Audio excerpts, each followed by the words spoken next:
ஸ்ரீ குருப்பியோ நமஹ ஸ்ரீ மாத்ரே நமஹ ஓம் அகத்தீசாயே நமஹ. சிவஸ்கந்தா இறையடியார்களுக்கு அன்பான வணக்கங்கள்.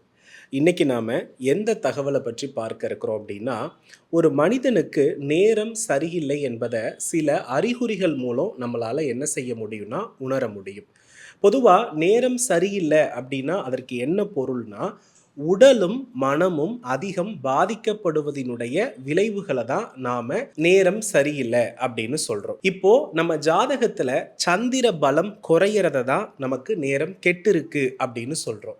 இந்த சந்திர பலம் குறையறதுனால என்னென்ன சிம்டம்ஸ் எல்லாம் தெரியும் அப்படின்றத பத்தி இன்னைக்கு பார்க்கலாம்.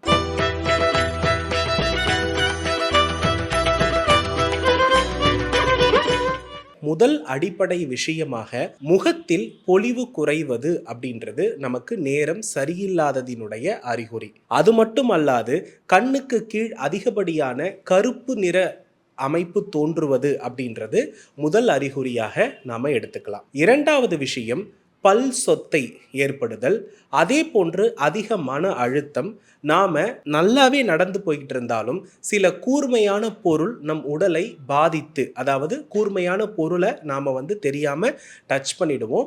இதன் மூலம் நம்ம உடம்பிலிருந்து ரத்தம் வெளியேறக்கூடிய நிகழ்வுகள் ஏற்படும். மூன்றாவது விஷயம் பார்த்துக்கிட்டீங்க அப்படின்னா, நம்ம உடல்ல குறிப்பா இரைப்பை புண் தோன்றுவதற்கான வாய்ப்புகள் இந்த காலகட்டத்தில் அதிகமாக இருக்கும். அதே போல மன அழுத்தத்தோடு தொடர்புடைய மலச்சிக்கல்கள் ஏற்படும். நம்மளுடைய பிறப்பு உறுப்பு துவாரங்கள்ல அதிகப்படியான இரத்த கசிவும் கொப்புளங்களும் ஏற்படுவதை கண்கூடாக உங்களால பார்க்க முடியும். தோல் அப்படின்ற விஷயத்துல அதிகப்படியான கொப்புளங்களும் சொறி சிரங்குகள் போன்ற நிலைகளும் ஏற்படுவதற்கான வாய்ப்புகள் அதிகம் உண்டு. நான்காவது விஷயம் பார்த்தீங்க அப்படின்னா, அதிகமாக தண்ணீர் குடிக்க பிடிக்காது. குறிப்பாக உணவு எடுத்துக்கொள்ள நாட்டமே இருக்காது. அது மட்டும் அல்லாது இனிப்பு அப்படின்றது சுத்தமாக இவர்களுக்கு இந்த காலகட்டங்களில் பிடிக்காது. ஐந்தாவது விஷயமாக நகம் என்பதை நாம என்ன செய்ய மாட்டோம்னா பராமரிக்கவே மாட்டோம். அது அதிகமாக வளர்ந்து அதில் அழுக்கு சேரும்.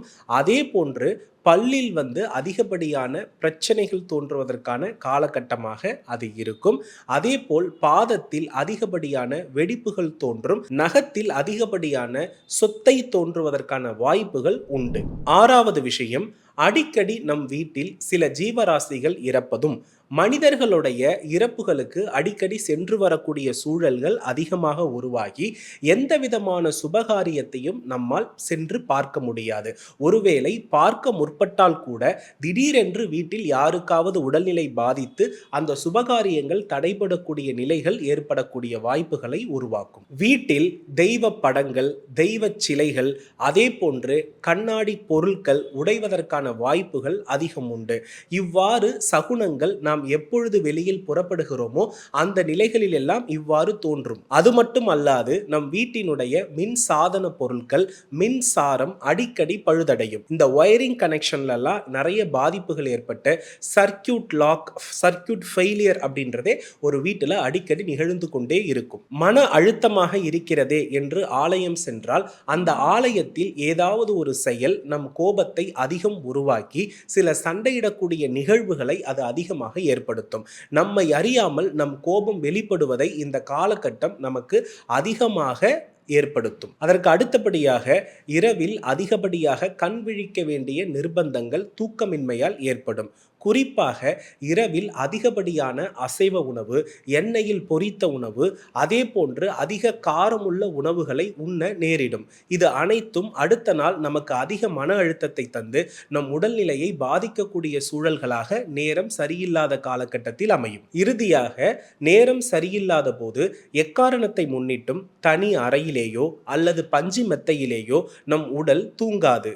நேரம் சரியில்லாத நபர்களுடைய வாழ்க்கையினுடைய முதல் அடையாளமாக அவர்கள் வீட்டினுடைய வரவேற்பறையில் சோஃபாவிலேயோ அல்லது நார்மலான பொது தரையிலேயோ படுத்து உறங்க வேண்டிய சூழல் கேரக்டரா உருவாகிடும். இது எல்லாமே நம் ஜாதகத்தில் சந்திரன் பாதித்திருக்கின்ற பட்சத்தில் நமக்கு ஏற்படக்கூடிய நிகழ்வுகள்.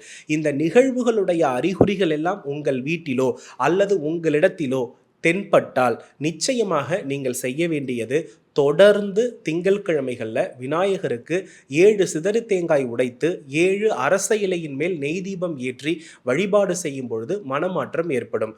உணவு, தூக்கம், அதே சமயத்தில் உடைகளை பராமரிக்கக்கூடிய விஷயம், உடல்ல நகங்கள், பாதங்களை பராமரிக்கக்கூடிய விஷயத்தை கெட்ட நேரங்கள் இருக்கக்கூடிய காலகட்டத்தில் நீங்கள் சமாளித்துக் கொண்டால் உறுதியாக உங்கள் வாழ்வில் நல்ல மாற்றங்களையும் கெட்ட நேரத்தை சமாளிக்கக்கூடிய மனோபலத்தையும் உங்களால் உருவாக்கிக் கொள்ள முடியும். இந்த நேரம் சரியில்லாத காலகட்டத்தில் குறிப்பாக பல், உடல் இது இரண்டிலும் அதிக கவனம் செலுத்த வேண்டும். காரணம் என்ன அப்படின்னா, மனதையும் உடலையும் இயக்குபவன் யார் என்றால் சந்திரன்.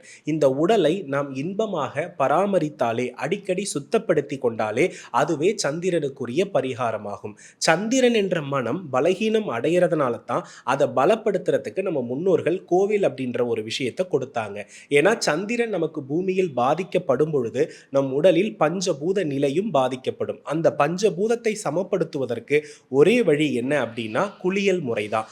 அதிலும் குறிப்பாக ஓடுகின்ற ஆறு, ஊறுகின்ற குளம், ஊற்று இருக்கக்கூடிய அருவிகள், இதில் எல்லாம் நாம் குளிக்கின்ற பொழுது நம் மனம் நம்மை அறியாமல் புத்துணர்ச்சி அடைகிறத கண்கூடாக பார்ப்பீர்கள். வெள்ளிக்கிழமைகளில் கடற்கரையோரம் சென்று அங்கு சிறிது நேரம் அமர்ந்து உங்களுக்கு பிடித்த தெய்வத்தை நினைத்து தியானம் செய்தாலும் உங்கள் ஜாதகத்தில் சந்திரனுடைய பலம் சிறப்பாக செயல்படும். நேரம் சரியில்லாத போது கட்டாயமாக நம் கைகளில் அதிகமாக கயிறு கட்ட வேண்டிய நிர்பந்தங்கள் ஏற்படுவதற்கான வாய்ப்புகள் உண்டு. இதையெல்லாம் இந்த காலகட்டத்தில் தவிர்த்து விடல் நன்று. உங்களுக்கு நேரம் சரியில்லாத போது உங்கள் கைகளில் வெள்ளி காப்பு அணிந்து கொள்வது சால சிறந்த விஷயத்தை கொடுக்கும். அது மட்டும் அல்லாது உங்கள் உடலில் துர்வாடை இல்லாமல் நல்ல வாசனை தன்மை உள்ள ஜவ்வாது, குங்குமப்பூ இது போன்ற திரவியங்களை பூசிக்கொண்டால் நல்ல பலன்களை நீங்கள் எதிர்பார்க்கலாம். நேரம் சரியில்லாத காலகட்டத்தில் உடல், மனம், முகம் இது அனைத்தையும் புத்துணர்ச்சி செய்யக்கூடிய வழிமுறைகளை மட்டுமே நாம் கவனத்தில் கொண்டு சற்று செயல்பட்டால் இந்த காலகட்டங்களிலிருந்து நம்மால் எளிமையாக தப்பித்துக் கொள்ள முடியும். மனிதர்களை சற்று கவனமாக கையாண்டாலே கெட்ட நேரத்திலிருந்தும், ஏழரை சனியிலிருந்தும், ராகுகேது தொல்லையிலிருந்தும் முழுமையாக நம்மை விடுவிக்கும் பரிகாரமாக இது அமையும். மேலும் அடுத்து ஒரு நல்ல பதிவோடு உங்களை சந்திக்கிறேன். அதுவரை உங்களிடமிருந்து விடைபெறுகிறேன். வெற்றிவேல் முருகா. நன்றி, வணக்கம்.